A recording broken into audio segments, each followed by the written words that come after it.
All right, welcome to the Bradley Bennett Show. This is brought to you by hempstreetcbd.com. Go there, use BBS30 for 30%, a 30% off coupon code for your order, courtesy of us. Thank you. We want to thank them for sponsoring the show. Today we have Barry. We're going to leave last names out of it, from Delaware, and we're going to talk about Barry and what he's doing. And anyways, welcome to the show, Barry. Hi, thanks for having me, Bradley. I really appreciate it, man. So tell me, who is Barry? What do you do? What are some of the things that you're passionate about? Give me the 30,000-foot view. Well, I'm a gentleman from Delaware, single father of 3 daughters that I've had full sole custody of for the last 11 years nearly. Drive truck locally nowadays. I used to be an over-the-road guy. Basically just your everyday Joe. Only I wear a tricorn hat because I feel like we've forgotten our past and our history. The things that compelled men to write beautiful documents and, correspond with each other over things that confronted them from an outside perspective. And I've actually taken the time to learn the history. I've studied the Constitution. So one of the things that I do is educate people on constitutional awareness. Sure. So let me ask you the disclaimer questions about how long have we known each other, Barry? We've been personally in contact for about a week and a half now at the most. Yeah. So I have to get the disclaimers out of the way, because there's always this idea that people are bringing on some, they're trying to support a narrative as a show host, and I'm trying to create this show to give people their own independent voice. So we've known each other about a week and a half, right? Or known of each other. We had our first conversation 2, 3, 4 days ago, whatever that was. Time flies when you're having fun, right? Yes, sir. Yes, sir. I agree. The idea of bringing you on the show is to give you your platform to share your voice, share your initiative, share your passion. So, I want to be clear that we've never shown up to any type of form or function together. Is that correct? That's correct. We've known of each other for about a week and a half. And then we had a conversation a few days ago. And based on that conversation, I wanted to bring you on the show so that you could share your passions, right? Not your vision. But your passions for what you're doing, why you're doing it. Is that all fair? Yes, sir. That's fair. That's accurate, sir. All right. So one of the things that I want to talk about is one, what are some of the movements, some of the things that you're doing? What are you doing within your community and your circles in order to, progress what you're passionate about? So let's talk about what you're passionate about, what movements you're a part of, and then how you go about interacting with those groups, or not groups, but movements, to get your passion in the forefront of people's eyes. Well, I think the most obvious place to go then is the very beginning. About 8.5 years ago, I realized that I was an American patriot. I saw things going on in my country that didn't make any sense. It spurred me to want to learn about how we've gotten off from where we began, because it's been obvious to me over the span of research that I've done in the history that things have taken very direct turns in our history, and it's been very unclear why. There's a lot of, propaganda one way, the other way. There's a lot of things that get spoken, and the reality of the situation is that the victor writes the history as they see fit to write it. So, the winner controls the narrative. The winner controls the media, which in turn publishes the history books, which in turn tells the story as they wanted it told.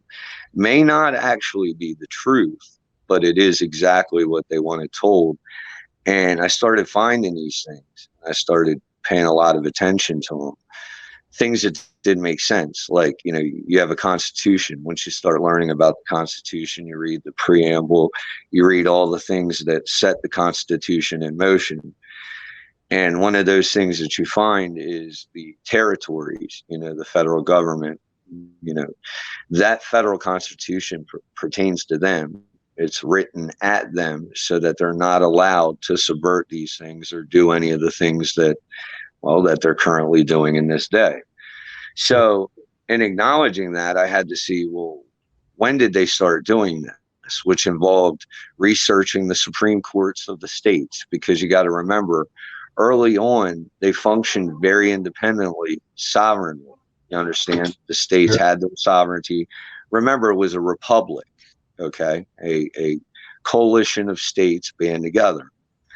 Now, in the conception of the federal empire as it exists, that's what I refer to it as. It is an empire. It's self-perpetuating. That's what an empire does. It perpetuates itself. Sure. You know, there was a very crisp place where the decision making started to take a turn, which was contrary to Constitution. And one of the ugliest realities is West Virginia. By federal line and federal dictate, a new line was created to favor the people that backed the political sentiment of the North. So they stole territories from Virginia without the consent of the legislature, and they actually formed a boundary around their unconstitutional act. That was the first trespass that I found of the Constitution. And I said, well, darn, that's really crazy. You know, you can steal land from one state based on the political tides. And then I applied it to things that I've seen in this day, like Richmond, Virginia, the rally that they had back in January. You actually had counties in Virginia that were meeting to split from Virginia and move over into the realm of West Virginia because their political views more favored the people in the mountains to the west of Virginia. Sure.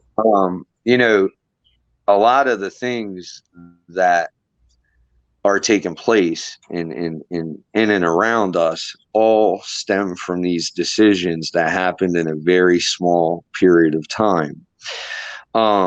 In 1854, we had the birth of the Republican Party. Now, in their day, the Republicans were the progressives. Now, the overwhelming rumor I hear from the pulse of the community is that it's the progressive movement that is taking us in this radical direction, this place that we don't want to go. Everybody doesn't want to go there. I'll get back to that in a minute. But I found that these progressives started their party, they ran their candidate, and lo and behold, 6 years after their birth, they put a president in the seat. Now, I looked at the presidency, and if you really research Abraham Lincoln's presidency, you'll find that 4 different times the White House staff removed all the sharp objects in the White House for fear that he might commit suicide. He was a very, very depressed man. And that really struck me as odd that a country of people would vote for a guy so emotionally unhinged in a 6-year period of him stepping on the scene, his party being invented and all that stuff. It really made me look a little deeper. Wait a minute, hold on here. And then I looked at the word Republican itself. Republican, you know, in your Constitution, you're guaranteed a Republican form of government. Sure. Well, the political mafia known as the Republican Party that exists today is not by any stretch or reign of the imagination the Republican Party referred to in the Constitution. See, the Republican referred to in the Constitution was a person of the persuasion that a republic was necessary for the greater good of the colonies. Sure. In essence, saying that one colony is no better than the other without the ability to band together and assist each other in times of need. Sure. So let me ask you a question. So, you know, and we can come back to, I mean, there's a whole lot of history. I mean, you and I could talk for, you know, 10 hours, right? About just history.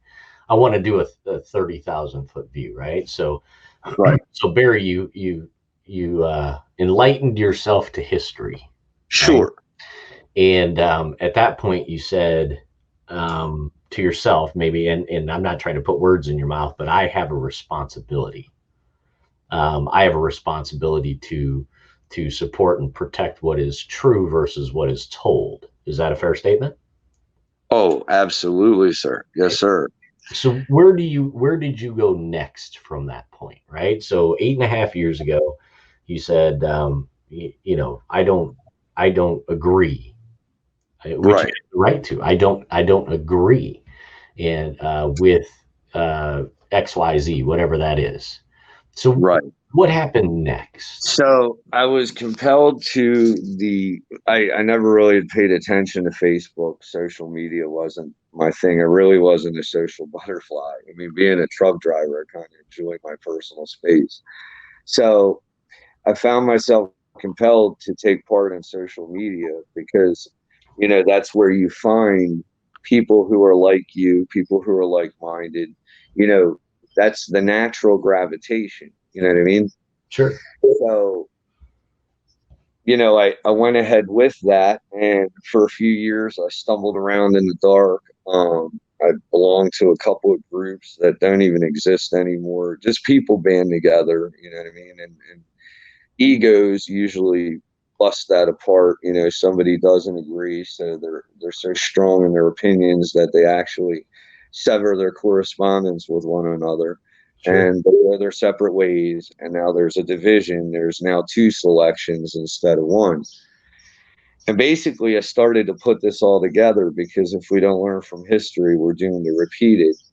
And I recognized the repetition that was standing out. It was just absolutely right before my very eyes in studying the history of languages and how they came about. It's right there. These are the things that have compelled civilization into where we are today, because they keep disbanding from each other as their opinions grow more deferred, and as they grow more adamant about them, they have to take themselves and go elsewhere. Sure. We're at a place in time where there's no new continent to go. We can't blast off and find any new space.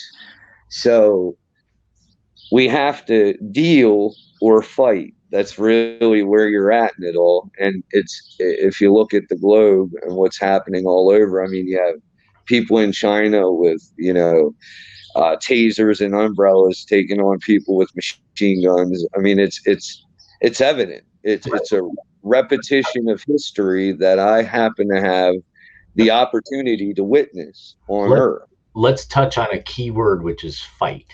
Okay, so the word fight comes in many forms.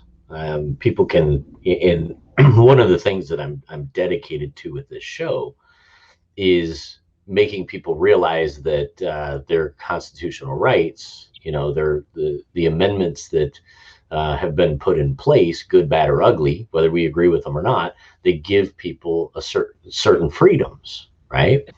So now I'm going to ask you the second disclaimer questions, which is, you know, one, whatever groups or movements or whatever you want to call these things, right? You know, the term group, as we discussed, is a hot word, right? Because as soon as you identify something, say Antifa as a group or 3%ers as a group, that immediately allows the legislators to create legislation classifying people as domestic terrorists, right? Yes, sir.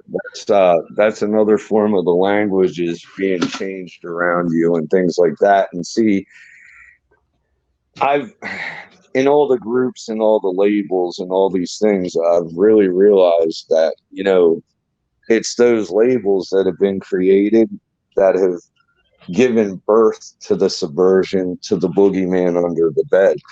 You know, hold on. The questions that I want to ask are: one, are you affiliated with any groups that won't allow other people to join based on their race.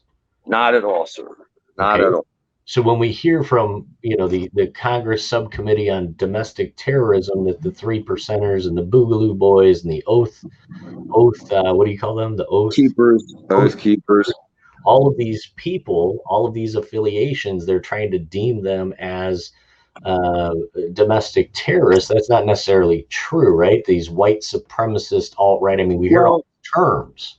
It's not exactly true until you get to some of the specific instances where it has been true. And then you look at the root and the nature of how and why that occurred. Look at Burns, Oregon, the Malheur Refuge. Okay. Oath keepers were supposed to be providing the security for those people. There was a collection of people band together of similar mindset, and they all had an initiative that they executed. Well, in the court cases, it was revealed that 33% of those people were actually put there by the federal agencies. Sure. So now it leads me, during the course of investigation and realizing the information presented before me, that in all these divisions and in all these splits and in all these separations, you look at the actual instance that occurred, whether it be the Patriot movement, whether it be the 3%, the Oath Keepers, you look at what happened, and 9 times out of 10, there was a person that was trying to project people to go further than their comfort zone would permit. People that were trying to instigate violence, people who were trying to push people into something that would give the Senate, like you referred to, the ammunition to go forth with what, they're trying to do. Absolutely. And that's what I'm trying to expose, right? So when you make a decision that you're going to participate in a rally, as an example, okay, for whatever group that you're a part of, because I know you're a part of not groups, right, movements or whatever you want to call this. Well, right? See, here's what it is. I've found myself band together with gentlemen who, like you, have an oath to the Constitution to defend it against all enemies, foreign and domestic, which let's look at that. If it was written in the oath to defend, then it was preconceived that she would not only need defended from enemies foreign, but she would also need defended from any enemies domestically that subvert themselves inside you, call themselves you, and actually make you out to be the bad guy, when all you are is the actual person who has the oath to defend the Constitution at heart. Let's circle back to that, because that's an important topic that I want to cover towards the end of this. All right. Sure. I want to kind of bridge the gap here and kind of draw a big picture. So let's assume for a moment, Barry, that you're going to go to wherever you're going to go to, and you're going to hold a rally, let's say right in Delaware. All right.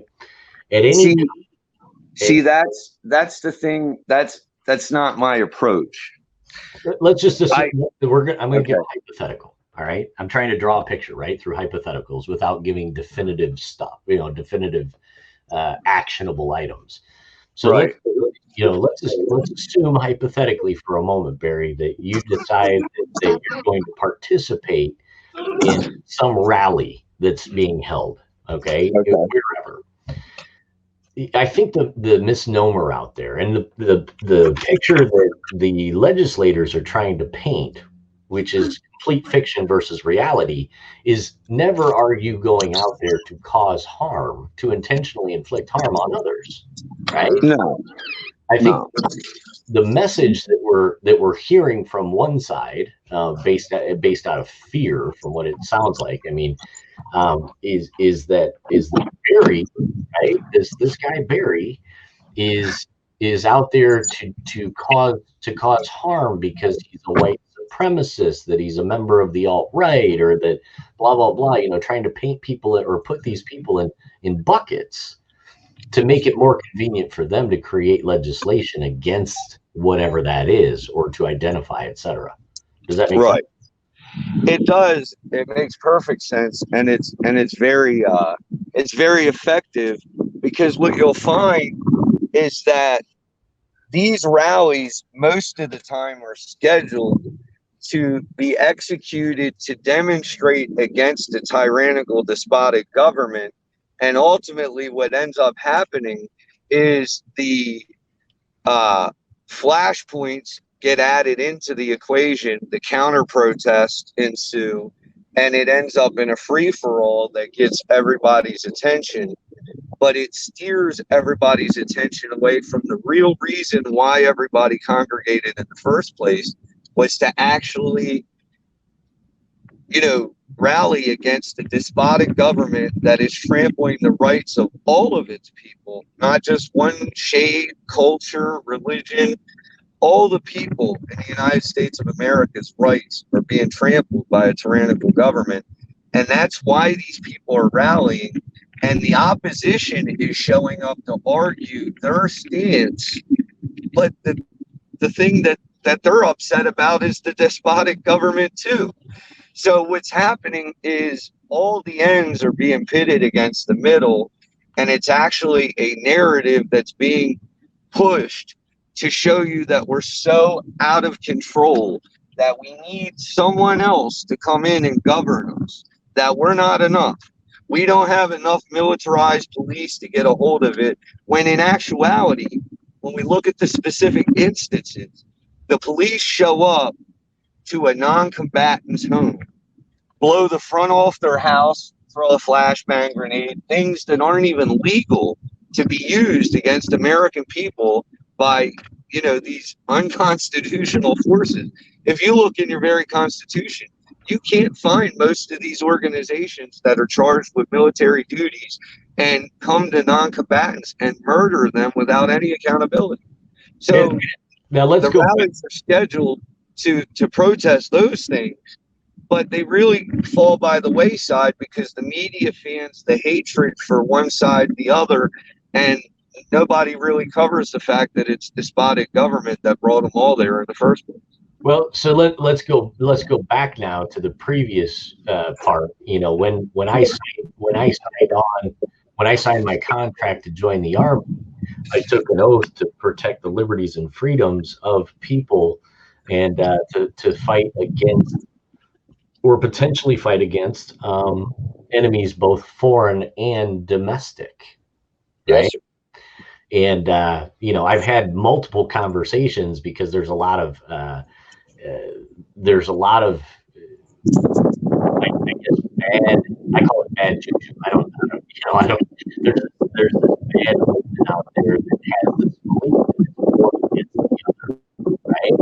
So I try and dispel that. That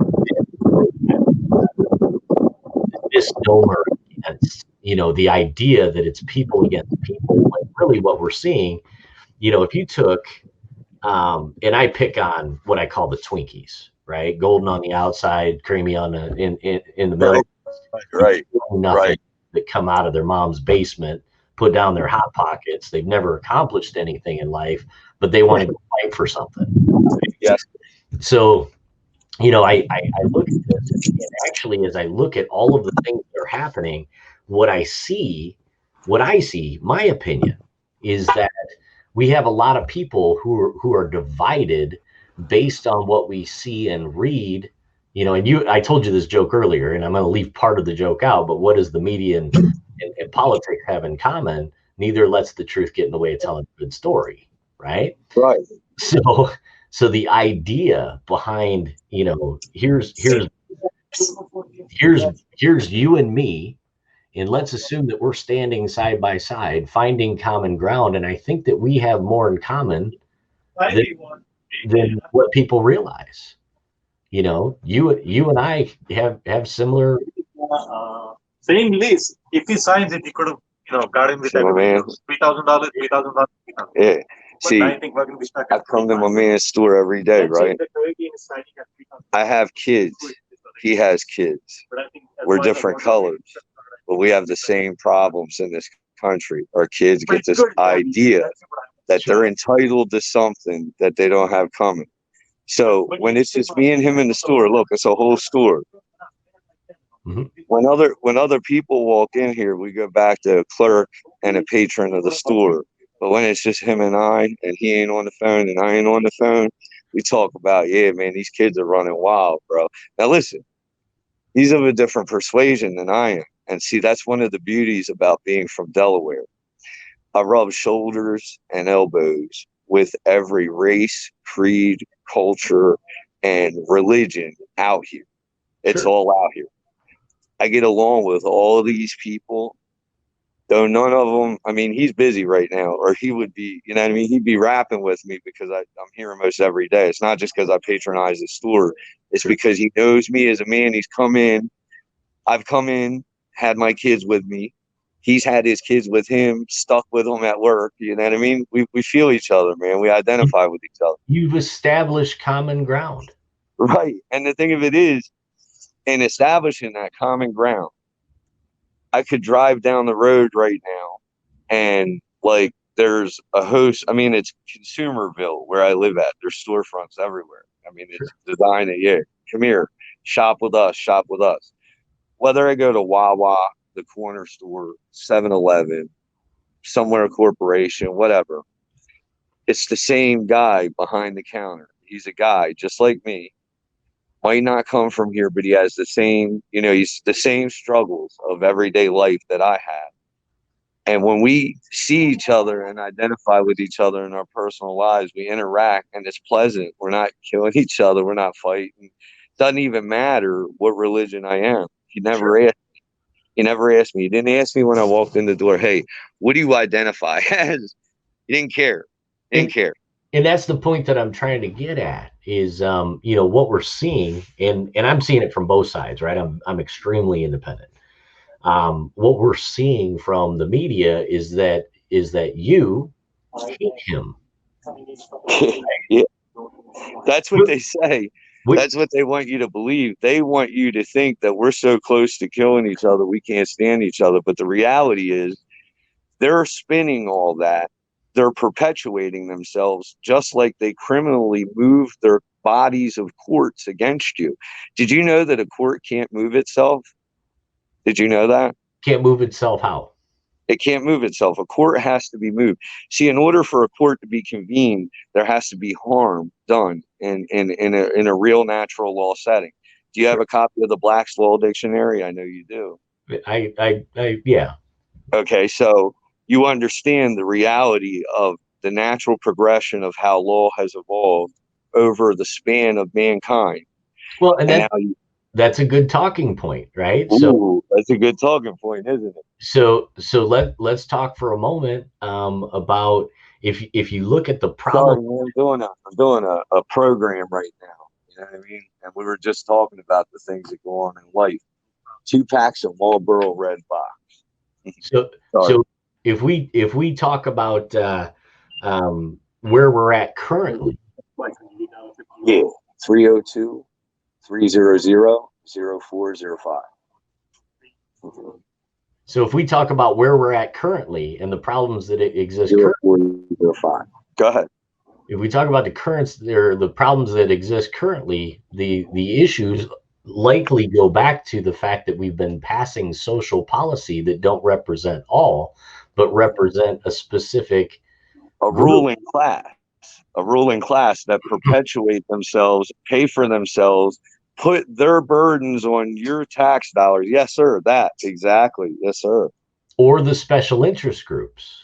Or, yeah, the people that contribute to their delinquency, the people that keep and perpetuate them from, you know, for doing the things that they do, when in actuality, and I'm going to tell you something, it's a very interesting fact that I saw in the last election. You know, everybody was projecting this good versus evil. There were so many things to steer the narrative. And I really looked at it and examined, and I saw the numbers that the media was putting out. Mm-hmm. And it was laughable to me because the media never really puts out anything truth, real, none of that. It's all fake, perpetuated garbage. But when they reported that they set a record in 2016 for voters, and it touched 30%, I almost fell out of my chair with laughter because that means 70% don't care about you morons, which by itself says that you do not represent the majority of Americans in this country. So even by their own fictitious and fraudulent reportings, there but by the graces of God, I get a sliver of the truth out of them. And the truth reveals that you are not the father. You're not our dude, man. We don't even believe in you. There's only 30% of the population that is perpetuating Trump versus Biden. There's only 30% of the population that believe trust the plan. You know what I mean? Well, 70%. Let's get more specific because I love picking on this pussy Ted Wheeler out of Portland. Right. And you just gave me the perfect opportunity to pick on him. All right. So this douchebag, Mr. I went out to get tear gassed by the federal police last night because I'm a pussy. When you look at his election, what got him elected into office, there's 654,000 people in Portland. And he won the election in a landslide, but only received 100,000 votes. Right? So I'm looking at him like, I get it. I don't know if you've been to Portland. It's not my favorite place. Yeah, I man, listen, I've been an over the road guy for almost 20 years. I've been everywhere, man. Literally like Johnny Cash. I have been everywhere, man. So when I was in Portland about 8 years ago, I looked around and I realized that, probably 90% of the people in Portland are drunk by 7 o'clock on any given day because there's a bar on every corner. And they do all this foo-foo beer and all this other bullshit that they do. But anyways, and I'm using bad language, but I actually looked and I said, okay, here's the mayor. Okay, now the mayor's responsibility in any city. Okay, and I'm getting ready to. The mayor's responsibility in every city. I don't care what it is. I don't care if it's photo.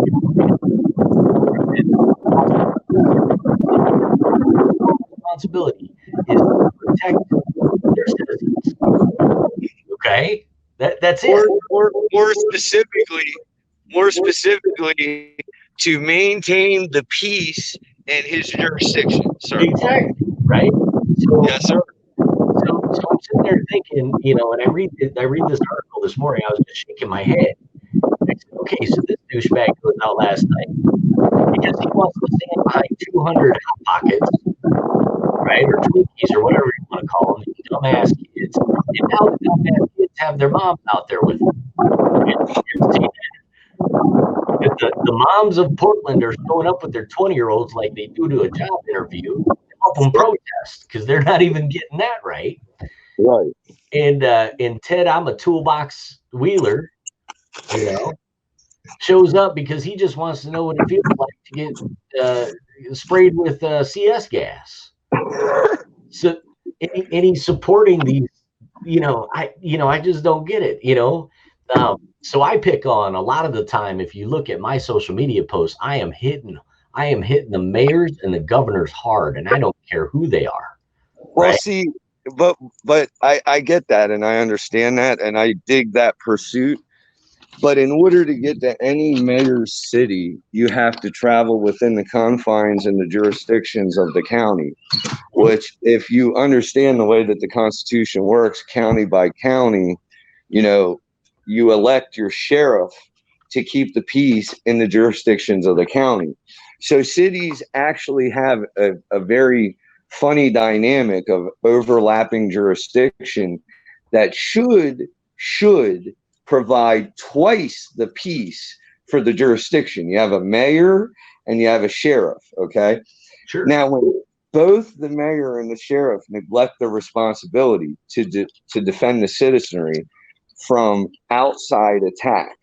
Now, outside attack, we have two words that are very funny there. Attack is a funny word because that's a fight synonym. That is a synonym for the abandonment of reasoning, and now we've taken the physical violence to convey our feeling. You know what I mean? So outside attack, where could that come from? Outside, it could come from a neighboring county.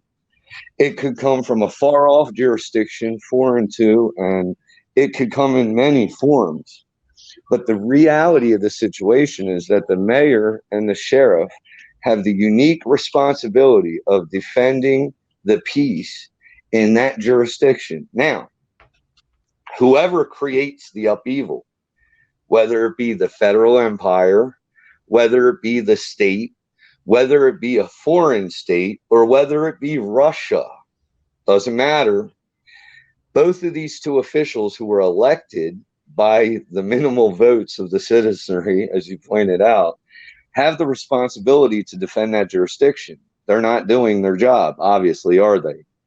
No, and that's my whole point. You know, Lori Lightfoot. I mean, I love picking on Beetlejuice. I love picking on Beetlejuice. Right. Here's a lady who, one, told one of her aldermen to shut the fuck up because he didn't know what he was talking about. When all he wanted to do was ask the basic questions of how are we going to defend our neighborhoods, a Hispanic guy. And then she says, well, you know, she has her own personal bodyguard. Right. Paid for with tax dollars. Yes, sir. Oh, so paid for with tax dollars to provide her personal security against a city that she doesn't claim is violent. Very funny stuff, isn't it? And she doesn't need anybody's help to defend it. Right?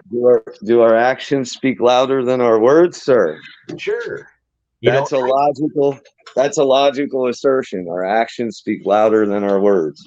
So if your actions, I go back to what's his name? De Blah Blah is what I call him, right? Whatever I call him, De Blah. DB, whatever the hell. Who can say it? Who even knows who he is? Who cares? I just call him De Blah Blah, right? Right. But you know, I just find it amazing that, you know, the white people push this initiative to paint a Black Lives Matter sign on the street in front of Trump Tower. And I'm not a pro-Trump guy, right? Right. Paint on the street Black Lives Matter and then arrest black people for defacing something that the white people paid for to support a cause. You know what I mean? It's like, how well, do we need in reality though, white people didn't pay for that. People of every color paid for that. It came out of tax dollars. It got forged out of budgets for cities. It got cut out of we the people. So all they're doing is destroying things that we've been wrung out and harvested to provide anyway. They're really not destroying any of the substance behind the people who are making these things happen. So, you know what I mean? Like, it's not.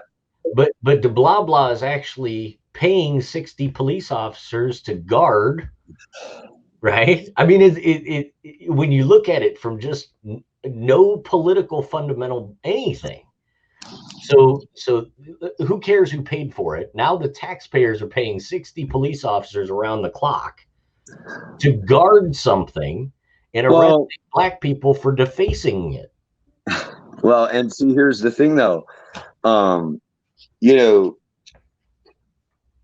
it's self-perpetuated violence, and it all steers an agenda of we are not competent to defend ourselves from convulsions within, sir. It all paints that narrative. So in whatever form it manifests, it does not surprise me. And in whatever tactics these mayors and these people that have obviously, I mean, if you just do a financial trace on these people, they're not supposed to have all the money they have. You know, any normal good police officer could go lock them up right now for having money that shouldn't belong to them in their bank account. But there's good police officers out there. So, you know. That's a different show. I mean, you know. He said that's a different, I get it. But see, and that's the thing, we don't allow ourselves to dance out into the world of liberty and really free fire at the things that are criminal and corrupt about our society. But we have in the course of this 39 minutes and 43 seconds, ascertained that the people in power and in place are perpetuating events that lead an outside agenda against our country as a whole. So I'm gonna round this out now, right? Because we just hit the 40 minute mark. Do me a favor and sum up your episode, the last 5 minutes. Use the last 5 minutes to sum up this episode of, if you're talking to right now somebody who is just beat up, they're tired, they're pissed off because they don't feel that that they're being represented, right? That they're not being represented properly. What would you tell somebody who's, I don't know, a 30-year-old, a man, woman, black, brown, white, doesn't matter. I got you. I think I got it. So I'll take 5 minutes. So at the roughly the 46-minute mark, stop. Yep. If I had the opportunity in the year, I would tell all people of all color who identify as Americans, who want a future for their children, their posterity going forward. I'm a Christian. I'll just put it out there. So in my beliefs, I'm a good man, leaves an inheritance for his children and his children's children. That may not necessarily be a material computation. That might be a lifestyle and a demeanor that perpetuates them toward progress in their daily life. So they actually know how to go to bed at a decent hour, get themselves up, maintain themselves. What I would tell every one of you is to start talking to one another outside of social platforms, outside of this media distancing world. I recommend you get with each other in your spaces, in your counties, talk to each other within the counties, and hold the people that are accountable for the peace in your counties and in your jurisdictions, hold them accountable for not giving you peace in your jurisdiction. Hold them accountable for their neglect and their duties. Now, if you all band together within a county, you can bring an effect and you can have the pressure that you desire against the people who are perpetuating the evils against you, that they're evidently present in your daily lives. As a county, you can combat this. You can combat this because you have within you people of all walks of life, people of all experiences, people who have looked at oppression, people who have looked at it from a different perspective. You have the full spectrum and full reign of everything at your fingertips to serve yourself and help yourself. Stop believing in the boogeyman. He ain't real. It's a Hollywood play. Notice you don't have horror flicks anymore. It's because your everyday life is a horror flick and the media has perpetuated it. The media makes their money off you paying them attention. If you stop paying them any attention, they'll stop paying each other to advertise to you because you are no longer paying attention. Get away from things outside and external. Grab on to each other close, right where you live at. Get with your neighborhood, man. I mean, it may cost a couple $100, but get a court in your neighborhood, have like 5 people bring grills, and just feed people and talk to people. I guarantee you it'll be a good time. The things that will evolve from that. Now, I try to keep the negative influences away. I mean, you will have children, so you don't want public drunken disorderliness. That's a personal responsibility. That's not the government's responsibility to keep you from getting drunk and belligerent in public. That's your responsibility. And if you can't control yourself and contain yourself, you reveal yourself to your people to be somebody who's not trustworthy because you're given to be corrupted by drink. You don't make sound, rational decisions when you drink. That's just a common, it's there. It's natural. It's an assertion. Do things the right way. don't just demand that somebody be a good person. You take the initiative to be that good person, and I guarantee you it'll rub off on other people. They'll rise to be around you. Sure. They'll bring themselves up to be around you. You know, I took that from Biggie Smalls, the rapper. He said, excellence is my presence, never tense, never hesitant. And I thought, well, that's an awesome place to be. How do you attain that? Superior knowledge, wisdom, experience, a culmination of intelligence. Pour it together, never tense, never hesitant. And guess what? I'm a truck driver, but excellence is my presence, sir. So let me see if I understand this message right. Get to know your neighbor, get to like your neighbor, find common ground, create common initiatives, progress those initiatives as a group or a movement, if you want to call it, right? Whatever free people choose to call themselves, by all means, liberty. Do it. It's sarcastic, right? Oh, yes, sir. I go back to the, because God forbid, one, and I think you hit on an important topic, and this is important, that, divided we will always fall, right? E pluribus unum, sir. Right. Out of many, one. Yeah. So united we stand, divided we will always fall. Let's get back to the basics where we get to know our neighbor, love our neighbor, create common ground, and do great things. Is that it, sir? That's it, sir. Be the greatness you aspire to. Absolutely. Be it. You want to live the dream? Do it. Go live the dream. If you just be a good person, people will perpetuate you and elevate you to a place you never even knew possible, man. They'll people you don't know will walk up to you and hug you. They'll want to do things for you. You'll be in the presence of men that every time they know you're going to be in each other's company, they bring you a gift, man. Mm-hmm. You feel humbled before God when that happens, man. You're like, I'm just this little dude, man. I'm a little guy. I don't mean more than anybody else. My life is not more. My life doesn't matter more than anybody else. But isn't that funny? But it could matter as much as everybody else's if I live in the hearts and the minds of the people, sir. Sure. It's an idea. I want to cut this short because we got intros and outros and all this other stuff. But Barry, I want to tell you I appreciate having you on the show. And we're going to do some more of these with more specific things where we're going to talking about current issues. Thought it was important to get your voice out, do a 30,000-foot view, and let's build common ground, right? Two dudes, having a good time and talking about great shit. So yes, sir. Hey, I just hope I did a good job. I really, this is one of my first audio visual type of conferences in this forum.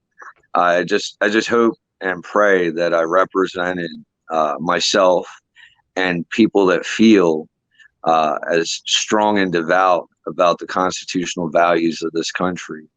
I hope I projected that well. I think you did great, man. I mean, I think you knocked it out of the park, and I didn't see you go down any rabbit holes, which is great. That leads into better things, right? As we start gaining more viewers on this new channel, as long as it's up. But I think you knocked it out of the park. I'm excited for the next one.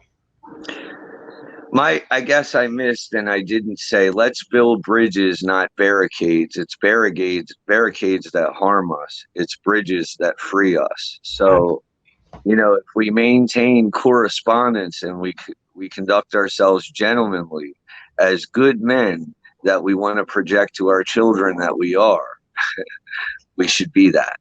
Let's do that. Let's correspond with one another. I'm eager to work with everybody and getting this thing worked out for everybody. All right, man. I'm gonna cut this short, and we'll talk on the backside. All right. Yes, sir. Thanks for having me, man. And if I can, God bless and long live.